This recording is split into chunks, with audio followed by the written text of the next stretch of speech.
Railway aspirants के सबसे best YouTube channel the life study पर मैं सिद्धार्थ आपका बहुत बहुत स्वागत करता हूं। आज के इस इंफॉर्मेटिव वीडियो में हम एक और रेलवे की पोस्ट के बारे में चर्चा करेंगे। पोस्ट का नाम है स्टोर कीपर या असिस्टेंट डिपोट। क्या काम होता है, कितनी सैलरी होती है, स्टडी के लिए कितना टाइम मिलता है, प्रमोशन के कितने चांस हैं, कैसा कामकाज है, क्या हार्डवर्क करना पड़ता है, पूरा मैं आपको समझाऊंगा और इसी वीडियो में क्लियर हो जाएगा। तो बहुत इंफॉर्मेटिव होगा, एक एक चीज क्लियर करूंगा। फिर भी कोई आपका डाउट बने तो कमेंट बॉक्स खुला है, आप कमेंट जरूर करना। और नेक्स्ट किस पोस्ट पर आपको वीडियो चाहिए वो भी मुझे बताइए, मैं रिसर्च करके अच्छे से आपको वीडियो दे दूंगा। देखिए ये आप डायग्राम देख रहे हैं, ये जो डायग्राम आपको दिखाई दे रहा है, यहाँ पर आप देख रहे हैं बहुत सारे बंडल्स पड़े हुए हैं, कुछ पेटियां पड़ी हुई हैं, कुछ बड़े बड़े व्हाइट कलर के आपको दिखाई दे रहे हैं बोरे। तो ये आप सब चीज ध्यान से देखिए, ठीक है। तो यहाँ पे आपको दिखाई दे रहा होगा ये एक स्टोर का डायग्राम है। ये बाहर से आप लोग देख रहे हैं, ये भी एक स्टोर है। यहाँ पे कुछ इस तरह से सामान को व्यवस्थित किया गया है, अरेंज किया गया है। आगे आप देखेंगे ये तो एक स्टोर का उद्घाटन हो रहा है जिसमें बहुत सारे व्यक्ति यहाँ पे खड़े हुए हैं, कुछ अधिकारी गण। देखिए दीपक बुक डिपोट। अब यहाँ पे बुक की बात कहाँ से आ गई? कहीं कहीं आपने लिखा देखा होगा दीपक बुक डिपोट या दीपक बुक स्टोर। तो जब आप एक बुक स्टोर में जाते हैं तो आपको वहाँ पे अलग अलग तरह की किताबें, पेन, स्टडी मटेरियल, बहुत सारा स्टडी मटेरियल आपको वहाँ पे अलग अलग तरह का स्टडी मटेरियल आपके लिए रखा हुआ होता है, ठीक है। तो सेम यही है, बस आप अब पूरा क्लियर समझ जाएंगे। ये एक रेलवे स्टोर है, ये बाहर से उसका डायग्राम आप देख रहे हैं, अंदर इसमें सारा जरूरत का सामान रखा हुआ है। अब वो जरूरत का सामान क्या क्या हो सकता है अब मैं आपको धीरे धीरे आगे समझाता हूँ। एक एक पॉइंट बहुत ही खूबसूरती के साथ मैं एक्सप्लेन करूंगा। पूरी पोस्ट आपको बिना देखे ही समझ में आ जाएगी और यही काम आपको वहां पे मिलेगा और यही काम आपको करना पड़ेगा। देखिए दोस्तों, इस पोस्ट का नाम असिस्टेंट डिपोट या स्टोर कीपर भी कहते हैं, ठीक है। ये जो डिपार्टमेंट है, ये डिपार्टमेंट कौन सा है? स्टोर डिपार्टमेंट है। रेलवे में स्टोर होते हैं, ठीक है। कहीं कहीं पे स्टोर छोटे भी हो सकते हैं और डिवीजन में बहुत बड़े भी स्टोर हो सकते हैं, ठीक। हर पोस्ट का एक अलग डिपार्टमेंट होता है। जैसे हॉस्पिटल अटेंडेंट जो है एक मेडिकल डिपार्टमेंट की है, ट्रैक मेंटेनर इंजीनियरिंग डिपार्टमेंट की एक पोस्ट होती है, सेम ये स्टोर डिपार्टमेंट की है। बात करें सैलरी की तो सैलरी इसमें 18,000 बेसिक पे है। ग्रोस सैलरी जो कि बहुत सारे भत्ते जुड़ने के बाद, बहुत सारे अलाउंस जुड़ने के बाद बनेगी, जैसे कि ट्रैवल अलाउंस होता है, ड्रेस अलाउंस होता है, HRA होता है, TA होता है, मतलब बहुत सारे अलाउंस जुड़ने के बाद आपकी जो सैलरी है, यहाँ से आप ये मान के चलो कि 25,000 के आसपास आपको सैलरी मिल जाती है, ठीक है। ये स्टार्टिंग है। जैसे जैसे आपका ग्रेड पे बढ़ेगा तो फिर आपकी सैलरी में भी इंक्रीमेंट धीरे धीरे होता है और हर साल तो आपकी सैलरी बढ़ती है, ये भी आप जानते ही हैं, ठीक है। यहाँ पे हम देखते हैं कि हमारा स्टडी टाइम इसमें कितना मिलता है। तो स्टडी टाइम आपको भरपूर मिलेगा, बहुत अच्छा स्टडी टाइम आपको मिलेगा। इसमें क्यों मिले, कैसे मिलेगा, आपको धीरे धीरे सब समझ में आ जाएगा। प्रमोशन के बाद आप इसमें क्या बन सकते हैं? तो आप इसमें डिपोट मटेरियल सुपरिंटेंडेंट बनेंगे। क्या बनेंगे? Depot material superintendent. और वो ग्रेड 1 का प्रमोशन के बाद आप बनेंगे डिपोट मटेरियल सुपरिंटेंडेंट, ठीक है। समझ गए आप इतनी बात।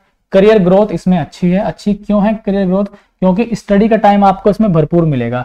एक चीज आप ध्यान रखें, इसमें स्टडी का टाइम भरपूर क्यों मिलेगा? क्योंकि इसमें कोई फिजिकल वर्क आपको नहीं करना, कुछ भी फिजिकल वर्क आपको इसमें नहीं करना, इसलिए आप अपेक्षाकृत दूसरी पोस्ट के कम थकेंगे। इसमें आप में ऊर्जा रहेगी अच्छी, तो आप स्टडी को आराम से कर सकते हैं। इसमें कोई भी नाइट ड्यूटी नहीं करनी होती। जब इसमें कोई नाइट ड्यूटी नहीं है तो आपको स्टडी का टाइम अच्छा मिलेगा। आप नाइट में अपना स्केड्यूल पूरी तरीके से बना सकते हैं, ठीक है। वर्क प्रोफाइल को अगर मैं कहूँ तो मॉडरेट, इजी टू मॉडरेट कहूंगा मैं इसको, इजी टू मॉडरेट। बहुत ज्यादा हार्ड नहीं है। नो फिजिकल वर्क रिक्वायर्ड, कोई फिजिकल वर्क नहीं है। इसमें प्रमोशन के चांस क्या है? प्रमोशन तो मैंने आपको बता दिया, आप DMS बनेंगे ग्रेड 1 के। और प्रमोशन जो है इसमें आपका 1800 ग्रेड पे से आप जा सकते हैं 4200 ग्रेड पे तक, ठीक है। जैसे ट्रैकमैन में आप लगते हैं तो बहुत सारे लोगों को ट्रैकमैन मिल रही है अभी, ट्रैकमैन 1 पे लगते हैं, फिर ट्रैकमैन 2, ट्रैकमैन 3, ट्रैकमैन 4, इस तरह से आपका सैलरी भी इंक्रीमेंट होता रहता है। तो ग्रेड पे आपका बढ़ता रहता है। 4200 तक जा सकते हैं आप। 4600 ग्रेड पे तक जाना बहुत ज्यादा इसमें मुश्किल काम होता है, ठीक है। तो ये भी आप ध्यान रखें। यहाँ तक सारी चीजें हो गई हैं। तो करियर ग्रोथ अच्छी है, स्टडी टाइम भरपूर मिलेगा, प्रमोशन भी ठीक ठाक है और इजी टू मॉडरेट है वर्क। बहुत ज्यादा फिजिकली वर्क आपको यहाँ पे नहीं करना, ठीक है दोस्तों। तो यहाँ पे मैं आपको बताता हूँ नेक्स्ट पे देखिए, ये रहा आपके सामने नेक्स्ट। यहाँ पर देख सकते हैं बहुत ध्यान से, आपको बहुत ज्यादा जानकारी अब इस पेज से आपको मिलने वाली है। तो इसमें क्या काम होगा, आपका जो वर्क होगा, रेलवे का जो सामान है, पार्ट्स, टूल्स, अन्य जरूरत का सामान, उसमें वेल्ड मटेरियल हो सकता है, मोल्ड मटेरियल हो सकता है। अभी वेल्ड और मोल्ड आपको समझ में नहीं आ रहा होगा। और जैसे कोई की मतलब जो रेलवे जो ट्रैक होता है उसमें साइड में की लगती है, वो की हो सकती है। कोई बोल्ट, नट बोल्ट, ठीक है। और सी क्लैंप अभी आपको समझ में नहीं आएगा, ये रेलवे में उपयोग होने वाले सामान हैं। और कोई भी टेक्निकल पार्ट हो सकता है, कोई लोहे से बना पार्ट, और बहुत सारी चीजें, ठीक है।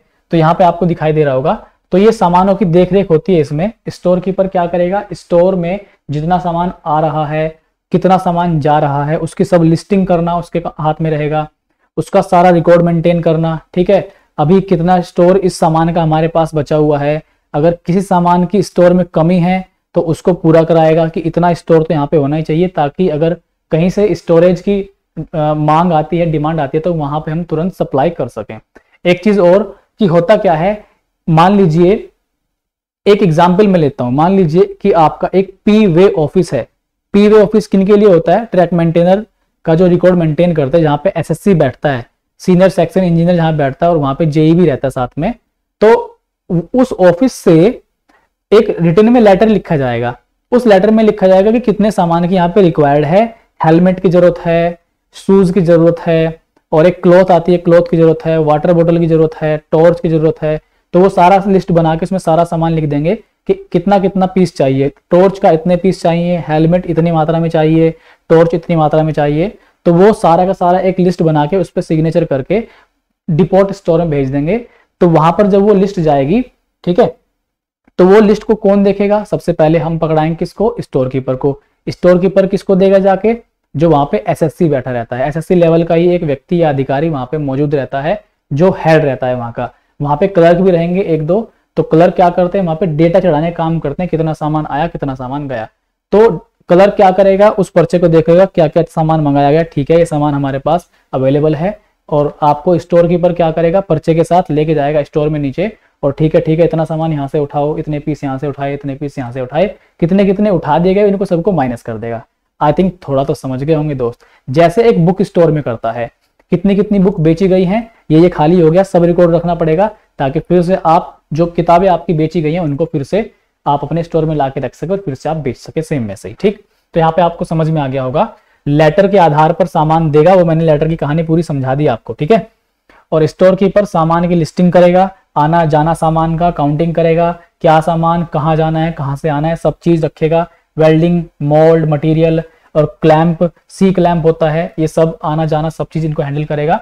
सामान की सुरक्षा सुनिश्चित कौन करेगा, वही स्टोर कीपर ही सामान की सुरक्षा सुनिश्चित करेगा कि कहीं सामान को कोई चूहा तो नहीं खा रहा, कोई चोरी तो करके नहीं ले गया, सामान कोई मिसिंग तो नहीं है, ठीक है। और सामान हर तरह से सुरक्षा जिम्मेदारी किसकी होगी, स्टोर कीपर की होगी। नाइट ड्यूटी नहीं है, और नाइट ड्यूटी नहीं है तो रात को सुरक्षा कौन करेगा, वॉचमैन, ठीक। ये भी आप समझ गए होंगे। एसएससी लेवल का एक व्यक्ति वहां पे रहेगा, एक या दो ग्रुप डी एम्प्लॉय या ग्रुप सी एम्प्लॉय वहां पे रहेंगे, क्योंकि लोड और अनलोड भी तो करना पड़ेगा। अब स्टोर कीपर को सामान गाड़ी में नहीं चढ़ाना, उसको तो कहना यहाँ से इतना उठाओ, वहां से इतना उठाओ। सामान को चढ़ाना उतारना जो भी काम होगा वो सब किसका होगा, ग्रुप डी एम्प्लॉय का होगा, जिसको आप खलासी बोल सकते हैं, ठीक है। ये बात आप समझ गए होंगे। तो एक या दो ग्रुप डी एम्प्लॉय रहते हैं वहां पे, और एक दो क्लर्क भी रहते हैं। क्लर्क क्या करते हैं, सिस्टम में सारा रिकॉर्ड मेंटेन करते हैं। अब एग्जाम्पल है, जैसे ट्रैक मेंटेनर के हेलमेट, शूज, क्लॉथ, कपड़े की जरूरत पड़ती है, टॉर्च, वाटर बोतल और अन्य पार्ट्स या दूसरे टूल की जरूरत पड़ती है। तो ये सामान सब कहां से मंगवाया जाता है, रेलवे के स्टोर से ही मंगवाया जाता है, ठीक। जैसे की हो जाती है, किरोसिन ऑयल, किरोसिन ऑयल की जरूरत क्यों पड़ेगी, या थिनर आप बोल सकते हैं। इस ऑयल की जरूरत क्यों पड़ेगी, जैसे जो ट्रैक मेंटेनर है वो ट्रैक को मेंटेन करते हैं, तो उसमें हाथ उनके ऑयल में, ग्रीस में काले हो जाते हैं, ठीक, जंग लग जाता है हाथों पे, तो हाथ धोने के लिए, ठीक। एक लिखा है वेस्ट, वेस्ट क्या होता है आपने देखा होगा, कपड़े का धागे धागे से होते हैं बहुत सारे, तो उससे हाथों को पूछने काम आता है। जैसे आप बाइक वगैरह सुधरवाने जाते होंगे तो वहां पे भी बहुत सारा वेस्ट का यूज किया जाता है पार्ट्स को साफ करने में। मेरी बात आप समझ पा रहे होंगे मैं क्या कहना चाह रहा हूँ, थोड़ा सा रेलवे की भाषा में ही बोल रहा हूँ, इसलिए आपको जब आप विभाग में जाओगे सारी चीज प्रैक्टिकली खुद सारी समझ में आ जाएंगी। कोई नाइट ड्यूटी नहीं है, वॉचमैन रात को देख रेख करेगा, आपकी कोई टेंशन नहीं है। आपका मेन वर्क क्या है, कितना सामान आया, कितना सामान गया, कंप्यूटर में रिकॉर्ड रखना क्लर्क का काम होगा, पेपर वर्क करना आपको, टोटल सारा का सारा लिस्टिंग करनी है, देख रेख कितना आया कितना गया प्लस माइनस, ठीक है। नो फिजिकल वर्क, कोई फिजिकल वर्क नहीं करना। लोड अनलोड का काम खलासी या स्टाफ, खलासी स्टाफ यानी ग्रुप डी स्टाफ करेगा। और स्टॉक डेटा रखना, स्टॉक का डेटा मतलब कोई शॉर्टेज तो नहीं है, ठीक है। हो सकता है एकदम से कोई सामान की जरूरत पड़ जाए किसी दूसरे डिपार्टमेंट, किसी मतलब दूसरे डिपार्टमेंट, जैसे कि ट्रैक मेंटेनर वाला इंजीनियरिंग डिपार्टमेंट हो गया, तो आप सामान कैसे देंगे जब आपके स्टोर पे होगा ही नहीं। और आपके स्टोर पे क्यों नहीं होगा, क्योंकि आपकी लापरवाही होगी उसमें। जब आपको शॉर्टेज है तो आप क्या करोगे, उसे आगे भेजोगे, रिकॉर्ड दोगे लिख के अपने अधिकारियों को, अधिकारी वहां पे उस सामान की पूर्ति करा देंगे, ठीक है। आई थिंक मैंने पूरी चीजें इसमें क्लियर कर दी है, कुछ भी आपका बचा नहीं होगा। मैंने हर चीज कवर करने की इसमें पूरी कोशिश की है, तो पूरा का पूरा प्रोफाइल आप समझ गए होंगे, ठीक है। तो मेरी आपसे अब यही विनती है कि आप चाहें तो इस वीडियो को लाइक कर सकते हैं, शेयर कर सकते हैं, कमेंट कर सकते हैं, जो भी आप मेरे से पूछना चाहें। इस चैनल पर आप रेलवे की तैयारी भी कर सकते हैं। यहाँ पर आपको maths, reasoning, GK, GS, current affair हर एक चीज पढ़ाई जाती है। तो आप अपने छोटे बहन भाइयों, सगे संबंधियों को इस चैनल को शेयर करें और वीडियो को लाइक भी करिएगा जरूर। मिलते हैं अगले वीडियो में। बहुत बहुत नमस्कार, धन्यवाद वीडियो पर आने के लिए। बाय दोस्तों।